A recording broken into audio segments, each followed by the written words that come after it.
West Hill United is a progressive spiritual community where how you live is more important than what you believe. West Hill United is a people, a place, an idea. We are a community living out of a progressive faith, striving to make a positive difference in our own lives, the lives of others, and the world. Join us Sundays at 10:30 a.m. or connect with us at any time.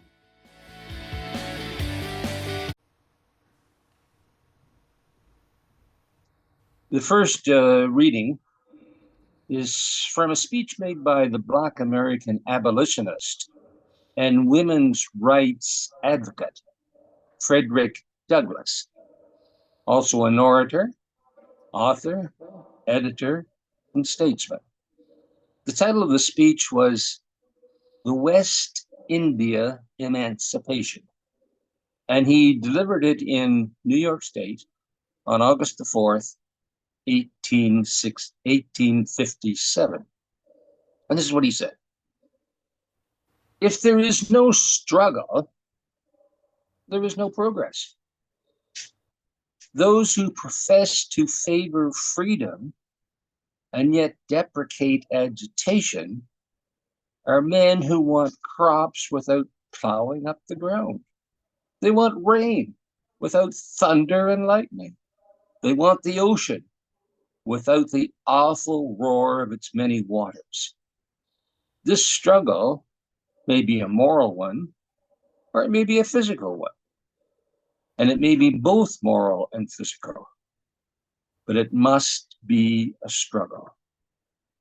Power concedes nothing without a demand.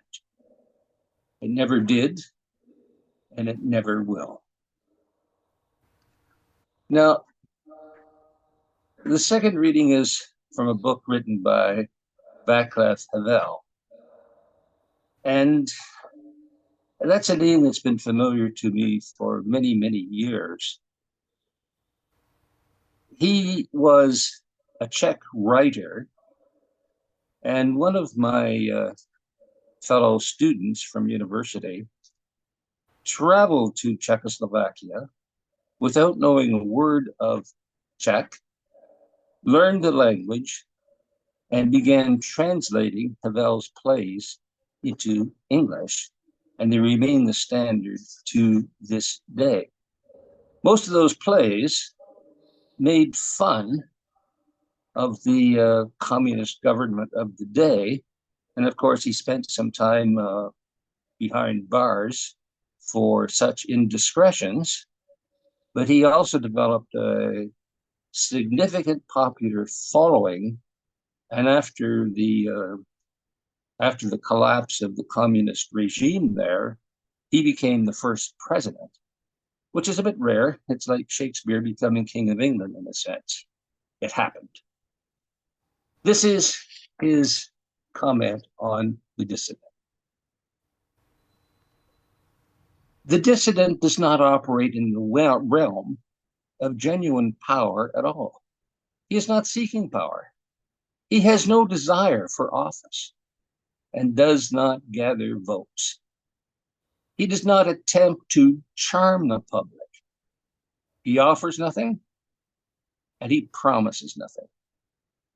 He can offer, if anything, only his own skin, and he offers it solely because he has no other way of affirming the truth he stands for. His actions simply articulate his dignity as a citizen, regardless of the cost. And now the third reading is from Edward Murrow. He's an American journalist and radio broadcaster. During the Second World War, he was the encouraging yet realistic voice heard by millions of listeners in Canada and the US. And later he broadcast many talks on the subjects of freedom, the danger of nuclear war, leadership, and education. The following is taken from his broadcast on March the 9th, 1954. If we confuse dissent with disloyalty. If we deny the right of the individual to be wrong, unpopular, eccentric, or unorthodox, if we deny the essence of racial equality, then hundreds of millions in Asia and Africa who are shopping about for a new allegiance will conclude that we are concerned to defend a myth and our present privileged status.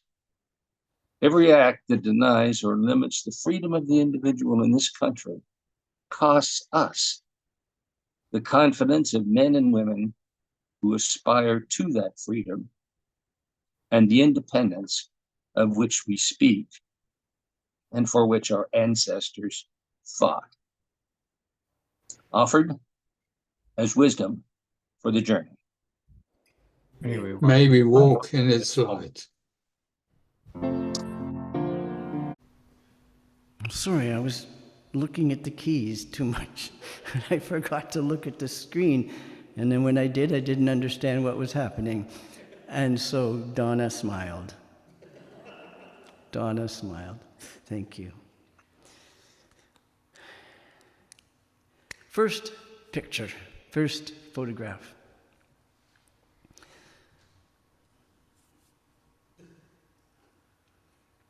There we go. Thank you. A society is only good as it treats its dissidents, treats the people that object. There's been so many pictures if you go online and find protests and sit-ins, and you might have an uncomfortable feeling about some of them, and then you might be rooting and cheering for others of them. But we're going to talk about this idea of dissent. Not just disagreeing with someone in a conversation, but dissent from a way that the world or your government or your community or your organization is doing things, and in your heart of hearts, it's not okay. You don't feel it's all right. It disturbs you. It's called ethical distress is what it's called. Ethical distress. This is not okay.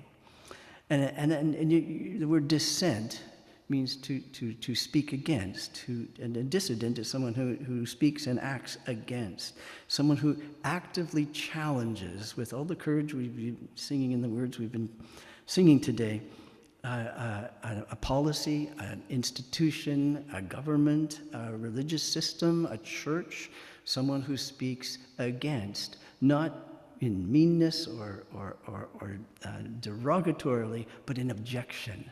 For goodness sakes, an objection. In a religious sense, that word's been in use since the 1700s. People have been dissenting from the organized church since the 1700s. Still happening. In politics, they haven't used that word since about the 20th century, and a dissenting move was against the government. This is from a book by a man named Manuel Quizon III. To be different is to be held in suspicion.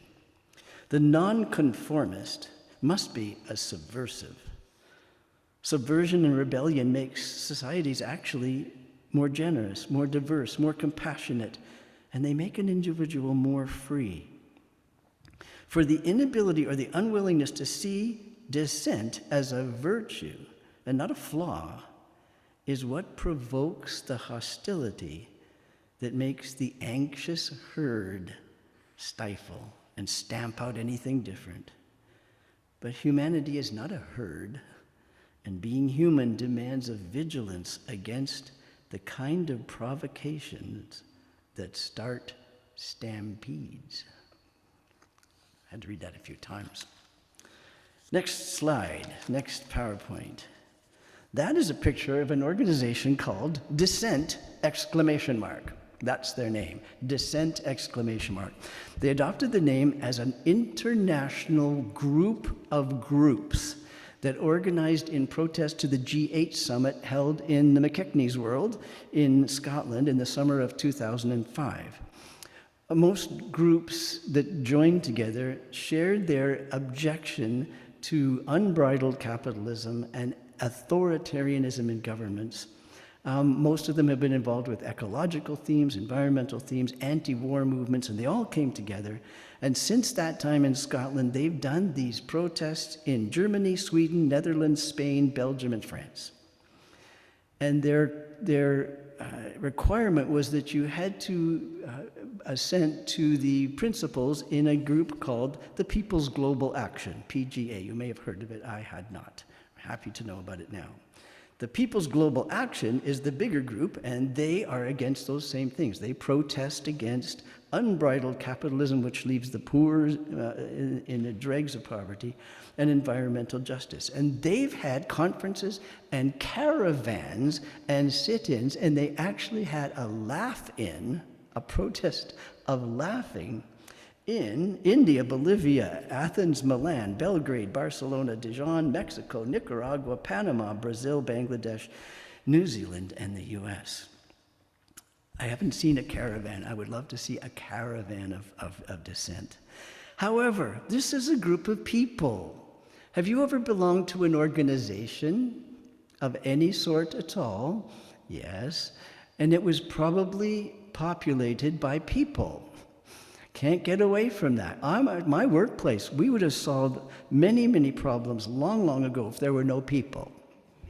That would be a clear, clear way forward. So these groups that come together to protest against things that are very wrong also had internal problems all the time, which every single organization has. They actually had to protest within about racial slurs that were being given, about ethnocentrism, about sexism. The women protested that they weren't given enough leadership in the organization. Very real things, but I love the fact that in this organization that's protesting, they dissent from the larger establishment with all that it's doing wrong, and they had to look inside in themselves, which we always have to do. The toughest one, and again, whatever your political persuasion is, the toughest one for this very left-wing group of dissenters was that there was some right-wingers that objected to the same thing. But do you let a right-winger in your organization which is standing against the things they stand for? So that started some infighting, or in discussion, let's say. Well, hopefully it wasn't fighting. I didn't note any fisticuffs happening in these things. But so some people objected, do not let them in. They do not represent all of our values.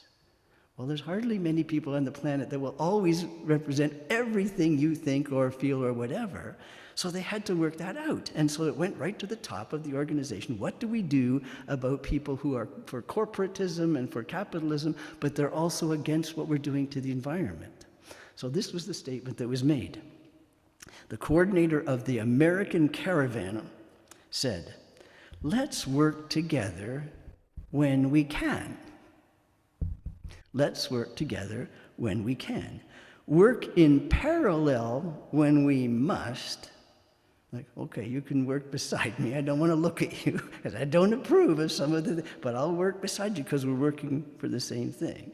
So let's work together when we can, work in parallel when we must, but never work against each other when our goal is the elimination of such horrendous, inhumane things that are happening. That took a lot. That took a lot to say, okay, now I'm going to, can you picture someone that you would be willing to work in parallel with, but you really wouldn't want to sit down and go to Timmy's with them and talk about, but if they're working against environmental destruction, you'd stand parallel with them. And I love that idea. Let's work together when we can, work in parallel when we must, but never work against each other if we're trying to get these big things solved. That's beautiful. The next slide is a book I have not read, but I like the title. And this is a man named Hirschman who wrote a book about if you're working in an organization and you're disagreeing with some ways the organization's doing it. He gave some suggestions. He says you have a couple of options. And the first one, as the first part of the title, is you can leave. You can exit an organization. Some of you may have stopped being part of some organization in your life, even if it's an informal one, because you couldn't sit with what that was about any longer. You may have tried to do something about it, but it did, so you exited. So he said that's a noble thing to leave because it does not represent your values. The other one is to use your voice as long as you can. And we're going to be talking about how to use a voice like that. And Don read a quote from Edward Murrow, the broadcaster. This is something else he said. We must not confuse dissent with disloyalty. We must not confuse dissent with disloyalty. If you came to me and said, I object to the kind of words being sung in that song because I think it promotes racism, and I said to you, how disloyal of you to say that, as opposed to, well, let's look at these words together because we don't want to be doing that. You're not being disloyal to care enough about an organization to bring an objection to it, to say, I think we need to do better in this. It's actually quite loyal in the larger sense of that word. So it's a great idea. The exit and voice both could be a term of loyalty. Then there's the phrase, the phrase speaking truth to power. Have you heard that? Speaking truth to power. It's a non-violent tactic that was developed by dissidents that wanted to find a way to speak to things that were stronger than them, bigger than them, with more authority and power than them, but they wanted their voice to be heard. The phrase comes from a pamphlet. Dan Cooperstock, I don't know if he's online, but he's from the Quaker background. It comes from a pamphlet called Speak Truth to Power, a Quaker Search for an Alternative to Violence. A Quaker Search for an Alternative to Violence. It was published in 1955 by the American Friends Service Committee for Social Justice and Peace. But it's also the title of a global rights initiative from the Robert F. Kennedy Center, which was established months after he was assassinated. The center is a strong supporter of what's called investigative journalism, which means not just presenting the nice news people want, but looking in deep and finding out what's going on. So speaking truth to power, they provided the information that you could use to do that. There's a book called The Nation by Natalie Marchant, and this is what this American said about dissent. There is one tradition in America I'm proud to inherit. It is our first freedom and the truest expression of our Americanism. This is really important, I think, right now. The ability to dissent without fear. It's our right to utter the words, I disagree. I disagree. We must feel at liberty to speak those words to our neighbors, our clergy, our educators, our news media, our lawmakers, and above all, to the one among us we elect as president. And that was said in 1991. And I couldn't remember offhand what president that was speaking about. But the freedom to say, I disagree with what a government is doing without being censured for that opinion, for that view. And I'm not going to go into great detail of that, but if you turn your news on, that's a really important point right now. The ability to say, I disagree from my gut. It seems to me unethical and inhumane to do this, so I disagree. The framework I'd like to look at, the next slide, is a portrait of you as a dissenter. What the qualities in you would be for you to be someone who objects for goodness sake. To object for goodness sake. And that phrase, as I said, is the idea of for the sake of goodness, for goodness's sake, which the apostrophe is too many S's in the word already, but for goodness's sake, we do it for that, not for pride, not for money, not for whatever, but for the sake of goodness. But the other idea in the phrase I like is, oh, for pity's sakes, we need to do something about this. It's gone on too long, so for goodness sake, let's speak. For goodness sake. So there's a cluster of thoughts. This is kind of changed. I hope I get this clear enough that you go away with a sense of, I chose all the words to start with the letter C because a Baptist does a great deal of doing with alliteration. So I've picked them all. I had to squeeze one in there, but you'll see. But anyway. So the first cluster, the first doublet of qualities, the first one is to be a dissenter, to be able to speak and object, have convictions. You have to actually, it has to matter to you. Whatever it is has to matter in your gut, in your brain. It disturbs you, it's wrong, and you have to have conviction. Henry David Thoreau said, "Must the citizen ever for a moment, or in the least degree, resign his conscience to the legislator? Well, why has every man got a conscience then? We should be people first and subjects of a country second." Use your conscience. So conviction. But we can have very deep, well, the question now, have you ever been utterly and completely wrong about something? Ever absolutely and completely deeply wrong? Some of you are saying no, and I really celebrate that for you, but I cannot number myself among that. I've been so dead wrong, deeply, stupidly dead wrong I have been.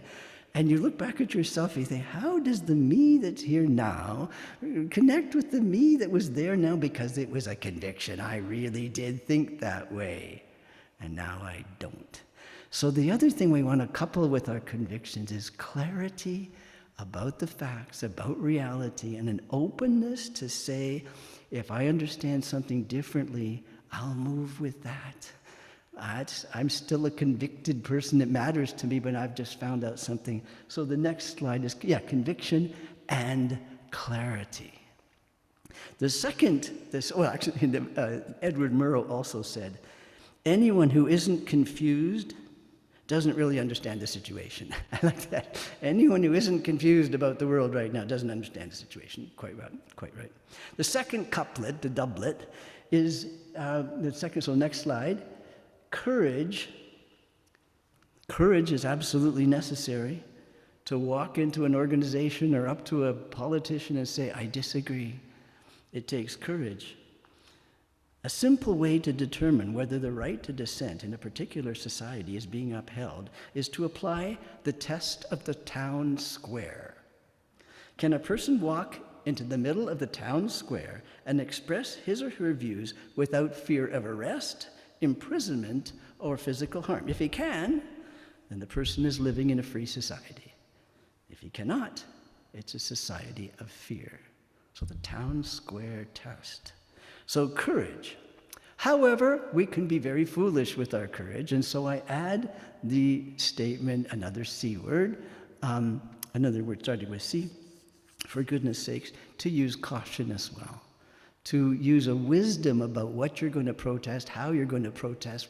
Have you ever written a letter objecting to something, and very fortunately you put it aside and waited to see it maybe the next day, and you read it, oh dear, I think I'm going to change this a little bit. Or how many times did you have a conversation with someone and you went away and thought, oh, I wish I'd put it this way. I put it this way. My younger daughter was always, well, she's much calmer now, but when she was young, she just talked. She was a chatterbox. I loved it. It was like music to my ears. She never stopped talking and thinking, and she often never stopped teasing her sister into the ground, and we would have to, and she would just say things, and I called it, she'd blurt something out if she didn't agree, something like, and I said, honey, that wasn't the best way to put that, and whatever, and she said, okay then, and she would take the words in the air and she would stuff them back in her mouth. She'd put them back, and that's okay now. She liked this. I said, well, honey, they're out there. Now, your sister heard what you said, so we need to deal with it a bit. But how many times have you wished you could push the words back into the mouth or off the page that you pressed send? How many in the workplace you pressed send? Oh dear, no. Please, I need to think about this again. So, courage, but also caution. And the last couplet, to be a dissenter, to object, it's really important to be creative and think, how am I going to do this? How am I going to say? Am I going to say this in a letter? Am I going to say this on an email? Am I going to say this on a poster? What am I going to do? What am I going to do to be creative about that? And I coupled it with compassion. Does it say compassion? Oh, sorry, next. I'm sorry, I didn't ask you to move to the next one. Creative, yeah, I put care, but compassion worked too. It's another word starting with C. What we don't want to do is injure another human being with our dissent. We can criticize, we can object, we can say something is inhumane and horrific, but it's really difficult to leave that human being that's receiving the message as someone that matters too. So hard, so hard. Well, if they think that way, then I don't care what I say to them. And we've all done it, and we've all wished we could put the words back in our mouth or pull the letter back or unsend the email or something. But so creativity and care. So, I am going to introduce you on this muggy Sunday morning. Some of you are in a world that's not muggy right now, so you can have utter sympathy with those of us in the hall who are experiencing mugginess. But I'm going to introduce you to 3 dissenters, and you're going to love them. And you're going to look up more about them when you go home. And they're going to be your friends, and you're going to learn something about dissent from these people. And the first one, next slide. Oh, there's my summary, thank you. And the next slide is Robert Greene Ingersoll. He has been called one of the most famous Americans that most people today have never heard of. One of the most famous Americans that people have never heard of. I love him.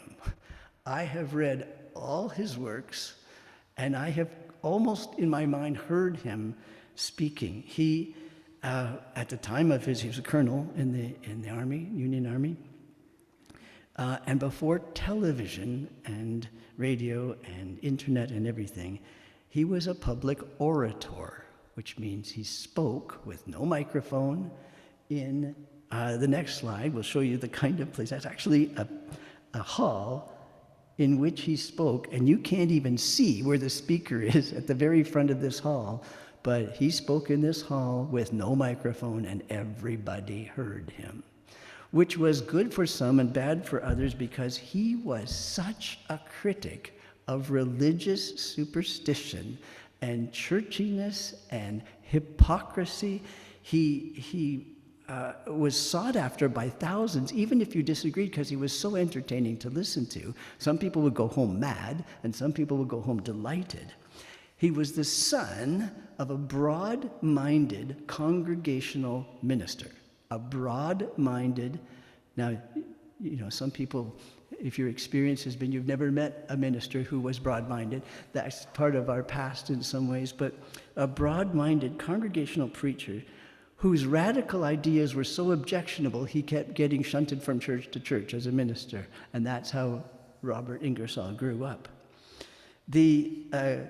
There's a piece of history in a county historian's work that describes his family. And it said, local residents considered the Ingersolls a very intellectual family, but being abolitionists, and their young boys being deists instead of theists, they were obnoxious to all the people in that respect. So he grew up being obnoxious to everybody in his neighborhood because he was against slavery and he was against superstition. So his speeches were often biting. He was called the great infidel, or the great agnostic, or the devil himself. People, depending on how they saw his work. His books include, my favorite one, I just finished glancing over it again, called Some Mistakes of Moses. Some Mistakes of Moses. Somebody wrote a book about 20 years later that was entitled Some Mistakes of Robert Ingersoll. So they responded to that, but the dissent there. He attacked the doctrine of hell particularly, and this is what he said. This is what he dissented against established religions teaching on hell. And he said this: all the meanness, all the revenge, all the selfishness, all the cruelty, all the hatred, all the infamy of which the heart of man is capable grew, blossomed, and bore fruit in this one word, hell. Strong dissenting opinions, known as Satan or the devil. But also, not just about religion, he was also a staunch abolitionist. He hated the idea of enslaving someone. In August 1863, so this month in 1863, he said in one of those big halls, if there's any man here today who believes that slavery is right, that man ought to be a slave. I am opposed to the Union, America as it was. We tried to serve God and the devil at the same time and failed. I don't care for Abraham Lincoln much, but I am with him when he attempts to make this country all free. We should have had peace months ago. The Southern people ask me to sustain slavery. I will see them dead first. Hang them, and they'll be nearer to heaven than they ever were before. Now, I would say that's fairly biting. There are but two parties now in America, the pro-slavery party and the anti-slavery party, and I am on the free side. So he dissented. However, we're all a mixture. We're all a mixture of biases and prejudices, and even when we clearly say we should dissent about this, someone could look at us and say, well, what about that part of you? What about that? So, Ingersoll maintained that he was a good Democrat, and he argued against many of the things the Democrats argued against. But he also believed, in 1863, that making a Negro, I'm using his words exactly, a soldier did not make him equal to a white man. And that taking a Negro into service did not qualify him to vote. And actually, I'm not going to read his next phrase because it's a bit too biting. But you can look him up but he was against slavery, but not for calling a man of another race a human being, a man. Call me abolitionist, call me Negro equality man, but I don't see the difference. And then in 1865, he began studying, he began learning, and he read Thomas Paine, who wrote The Rights of Man and took on Edmund Burke against what was happening, against Burke's objection to the French Revolution, and Paine, I've just read him recently too, really strong words of freedom. And he read Voltaire and he read Comte, and his study began to change his mind about some things he felt so strongly about. He had convictions already, and he learned a bit more, and he changed. And he began giving more lectures, and as Robert Lee surrendered to Grant, and just after that, Lincoln was assassinated, Ingersoll actually was in the room. He was called into the room. He saw after Lincoln had died, he was in the room and went out and said, this has got to stop, this whole idea of inequality. And it says that the assassination of Lincoln and the revelation of prison atrocities to the black man did much to push Ingersoll towards radical and courageous dissent. He learned too much to think as he had thought before. He learned too much to think the same way. And so he took on women's suffrage. He took on women had the right to vote with hellfire preaching. Every evening, he preached it all over the place, trying to win them back to an idea of all equality. He actually spoke at the same conference as Susan B. Anthony, the women's suffrage heroine. And he contended that the world was beginning to be governed by thought, and women had as much of that as a man did, which shouldn't strike anyone as revolutionary, but it was at the time. And then he took on racism in completeness.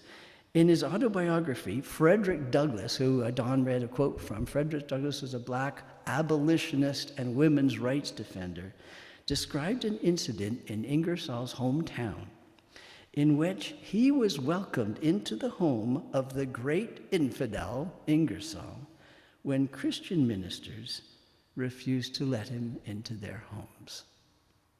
So Douglass, fearing that he would not be allowed to stay in that town, had expressed concerns to a friend in the nearby town, and the friend said, Robert Ingersoll would gladly open his doors to you, because he was a man who would receive you in any weather, at midnight or at cockcrow.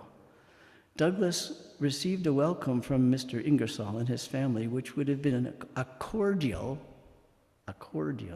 to the bruised heart of any storm-beaten stranger. A cordial to the bruised heart of any storm-beaten stranger, and one which I can never forget or fail to appreciate. Douglass had married a white woman and was an embarrassment to the people in his own political party, but not to Ingersoll. So the learning.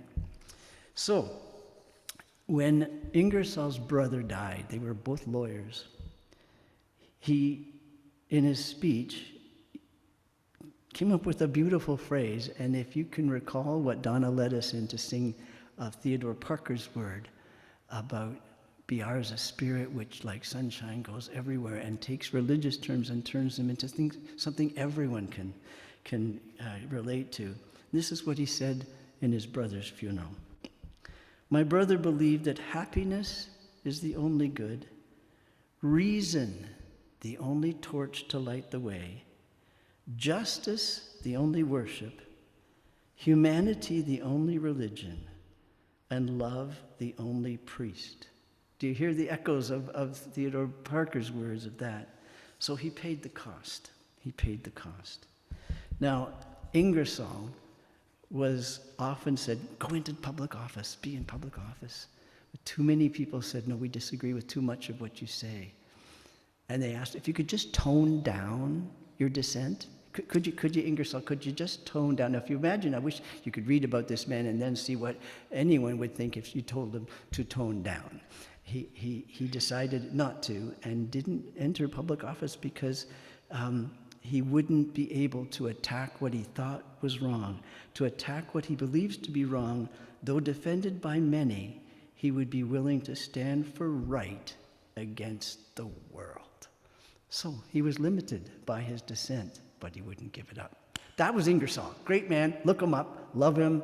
Object to him. Be shocked at his vituperous language, but he was a dissenter we can learn from. The second one is the next slide. Is a grand woman named Elizabeth Cady Stanton, who you don't hear about as much in the women's suffrage work in the States and in the world. She lived from 1815 to 1902. She was a writer, an activist, a leader, a lecturer, a chief philosopher of women's rights. She actually formulated the agenda for the whole thing. And the next picture shows the convention, which is very, very famous, which was held in Seneca Falls in 1848. Those are the people that were there. You would have been among them if you had been there. And this is what was pronounced at that meeting. It's called the Declaration of Sentiments, and I'm actually going to read it to you.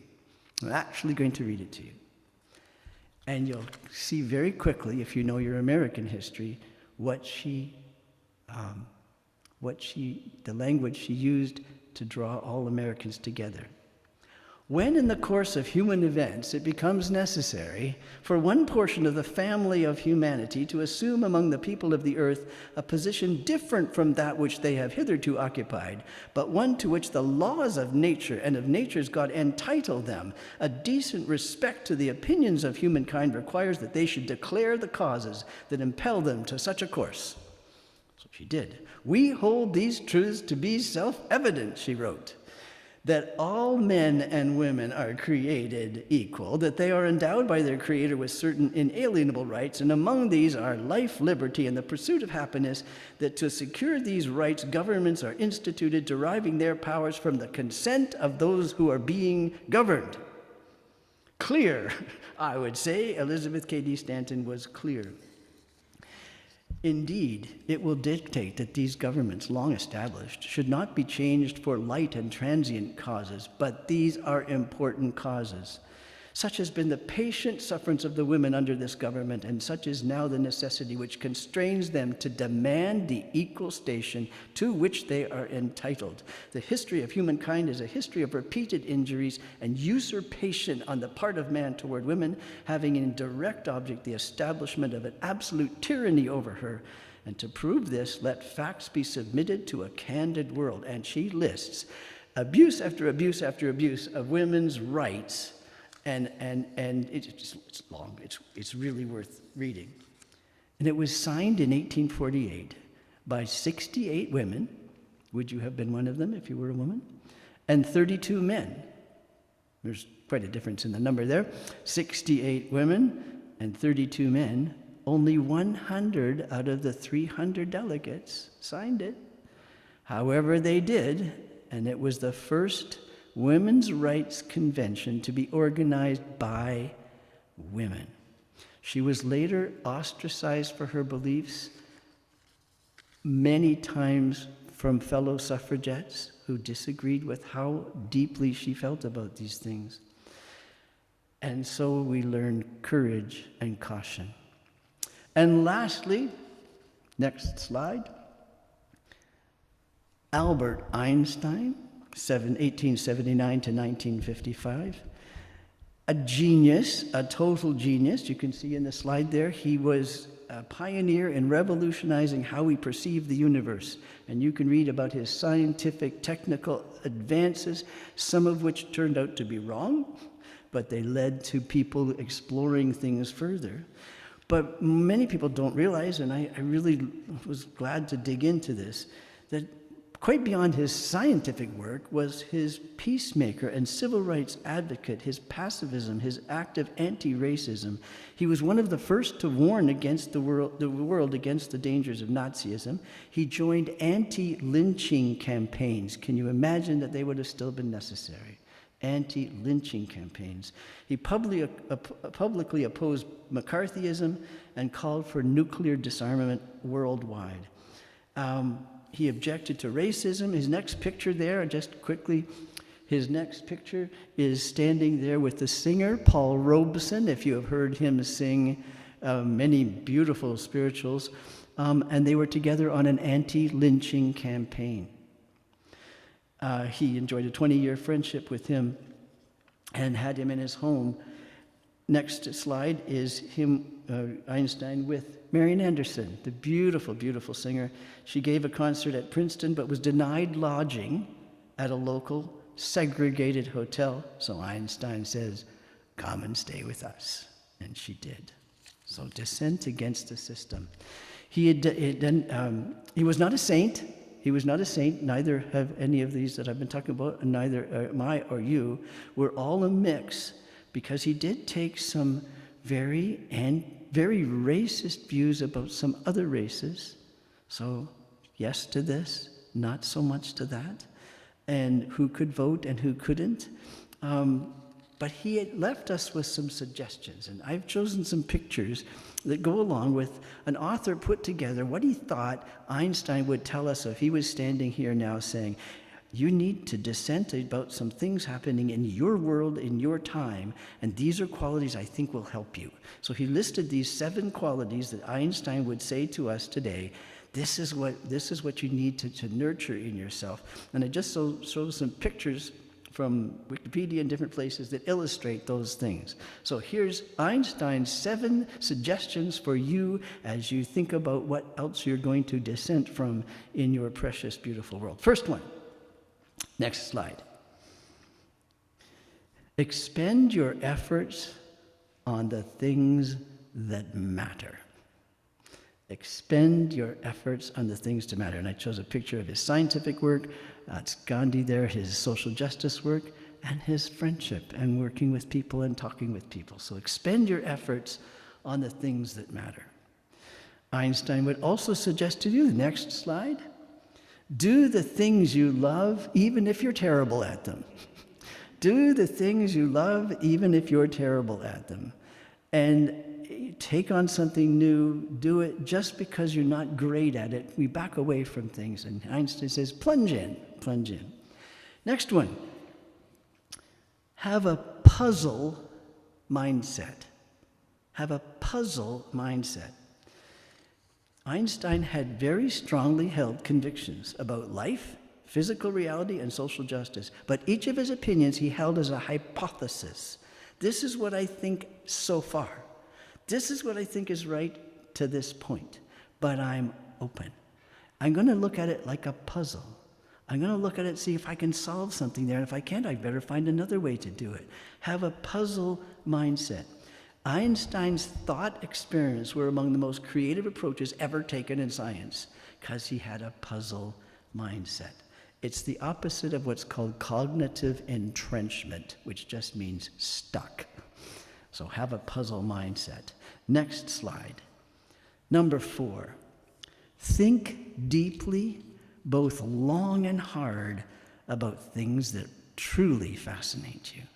Think deeply. And I put him reading, and then I put him looking out the window and just thinking deeply, long and hard. He received many, many letters asking him to think through things. And when I was saying before about we're overwhelmed by the things in the world, Einstein wrote to his friend, "You should not be depressed by the enormity of the problems. Think deeply. Have a puzzle mindset."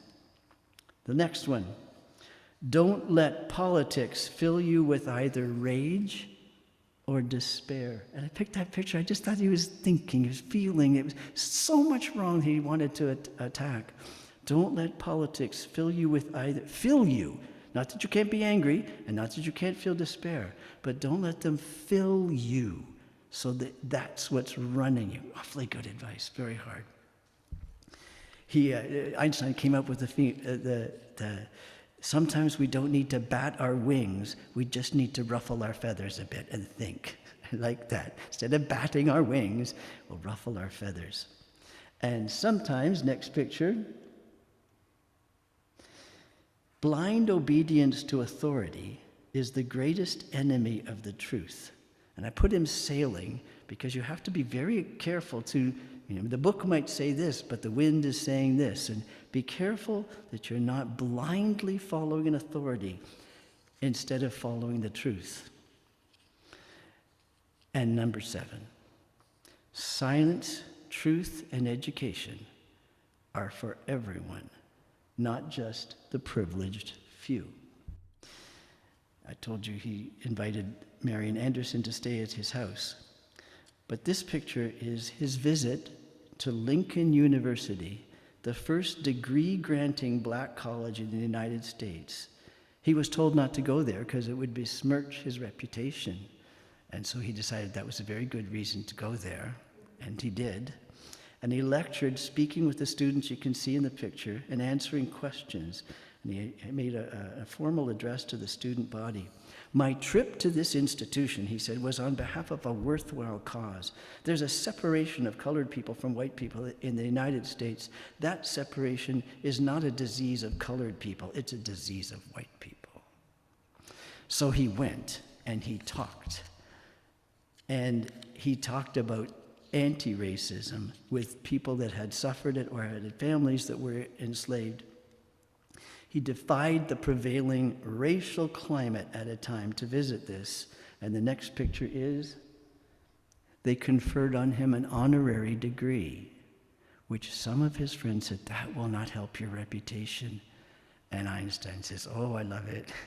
Let's do this. I will get an honorary degree from an all-black college and say, that's my dissent. It's a beautiful, beautiful picture of dissent. So the next slide is, I love this picture. I just love it, is that he balanced things so that he could be a dissenter and also enjoy his life. And so the next slide, dissenting for goodness sake. Conviction, coupled with the next slide, is clarity, being open and to learn. All these 3 people were doing that all the time.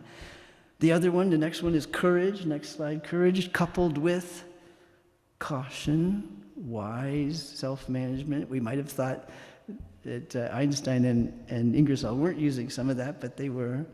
The next one, creativity, but we add to it compassion for all those we're talking to.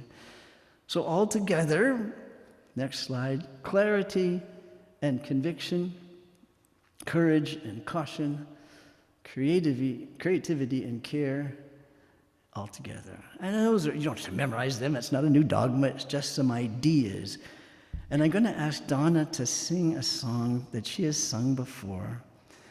I asked her in the week, I said, would you sing this song? It's so fitting for what this is. So if it can stir you to dissent with more grace, with more strength, with less fear, then that's a good thing during this song. Become a sustaining champion of West Hill United's work by committing to an automatic monthly donation. Learn more or donate now through Canada Helps.